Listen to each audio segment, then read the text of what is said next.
పల్నాడు జిల్లా వినుకొండలో వైకుంఠ ఏకాదశి సందడి కనిపిస్తుంది. ముక్కోటి ఏకాదశి పర్వదినాన్ని పురస్కరించుకొని పట్టణంలోని శ్రీ అలివేలు మంగ సమేత వెంకటేశ్వర స్వామి ఉత్తర ద్వారం గుండా భక్తులకు దర్శనమిచ్చారు. స్వామివారిని చూసేందుకు తెల్లవారుజాము నుంచే భక్తులు బారులు తీరారు. గోవింద నామస్మరణతో వైష్ణవాలయాలు మారుమ్రోగుతున్నాయి.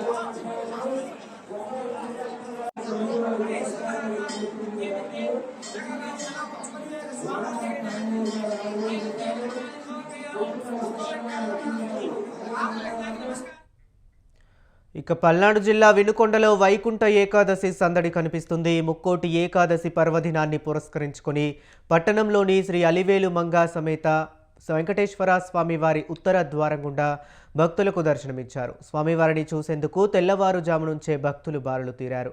గోవింద నామస్మరణతో వైష్ణవాలయాలు మారుమ్రోగిపోతున్నాయి. ఇక ఇదే అంశం గురించి మరింత సమాచారాన్ని మా కరెస్పాండెంట్ వీరస్వామి ఫోన్ లైన్లో అందిస్తారు. వీరస్వామి, చెప్పండి. రాష్ట్ర వ్యాప్తంగా ఆలయాలు మాత్రం భక్తులతోటి కిటకిటలాడిపోతున్నాయి. ముక్కోటి ఏకాదశి పర్వదినాన్ని పురస్కరించుకొని మాత్రం రాష్ట్ర వ్యాప్తంగా ఆలయంలో వెంకటేశ్వర స్వామిని దర్శించుకునేది మాత్రం భక్తులు బారు తీరారు. తెల్లవారుజాము నుంచి కూడా గోవింద నామస్మరణతోటి ఆలయాలన్నీ మారుమోగుతున్న పరిస్థితి నెలకొంది. దీంతో పాటు ఆధ్యాత్మిక శోభతోటి ఆలయాలన్నీ చిక్కిరిసిపోతున్నాయని చెప్పేసిన పరిస్థితి నెలకొంది. అదేవిధంగా చూసుకుంటే మాత్రం ఏదైతే ఉందో రాష్ట్ర వ్యాప్తంగా ఆలయాలన్నీ తండోపతండాలుగా భక్తులు రావడంతో మాత్రం వారందరి కోసం మాత్రం అన్ని ఏర్పాట్లు చేశారు ఆలయ శాఖ అధికారులు. దీంతో పాటు చూసుకున్నట్లయితే మాత్రం పోలీసులు కూడా భారీగా బందోబస్తు ఏర్పాటు చేసిన పరిస్థితి నెలకొంది. దీంతో పాటు చూసుకున్నట్లయితే మాత్రం ఉమ్మడి గుంటూరు జిల్లాలో చూసుకున్నట్లయితే పల్నాడు జిల్లా పెదకూరపాడు నియోజకవర్గంలో అచ్చిపేటల మండలంలో ముక్కోటి వైకుంఠ ఏకాదశి సందర్భంగా మాత్రం ఇక్కడ భక్తులతోటి మాత్రం కిటకిటలాడుతున్న ఆలయం ఆడుతుంది. దీంతో పాటు చూసుకున్నట్లయితే మాత్రం ఎక్కువ మంది కూడా ఇక్కడికి రావడంతో తెల్లవారుజాము నుంచి కూడా భక్తులు భారీగా తరలి వస్తున్న పరిస్థితి నెలకొంది. ఆలయాల్లో వెంకటేశ్వర స్వామిని దర్శించుకునేందుకు మాత్రం చాలా మందికి మొక్కులు తీరుతాయని చెప్పేసి ఇక్కడ నమ్మకం ఉంది. కాబట్టి అమరావతిలో ఆలయానికి బారులు తీరారు. అదేవిధంగా చూసుకుంటే మాత్రం ఎప్పుడు రాని దూర ప్రాంతాల నుంచి కూడా ఇక్కడికి వచ్చిన పరిస్థితి నెలకొంది. ఇతర జిల్లాల నుంచి కూడా అమరావతికి వచ్చిన పరిస్థితి నెలకొంది.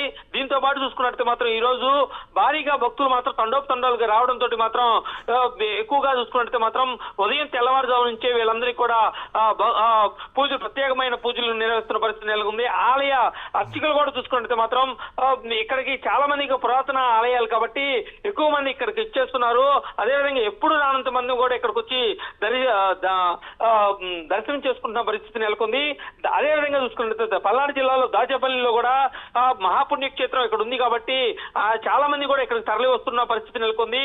శ్రీ రంగనాయక స్వామి దేవస్థానంలో మాత్రం భక్తులు తండోపతండాలుగా వస్తున్న పరిస్థితి నెలకొంది. దీంతో పాటు ఇది పుణ్యక్షేత్రంగా పేరుగాంచింది కాబట్టి ఇక్కడికి ఎక్కువ మంది ఇతర రాష్ట్రాల నుంచి కూడా ఇక్కడికి వచ్చి దర్శనం చేసుకుంటున్నారు. భక్తులు మాత్రం అధిక ప్రత్యేకమైన పూజలు కూడా చేసి వారికి కూడా తీర్థ ప్రసాదాలు కూడా అందిస్తున్న పరిస్థితి నెలకొంది. Harish. Okay, right. Thank you Veeraswamy.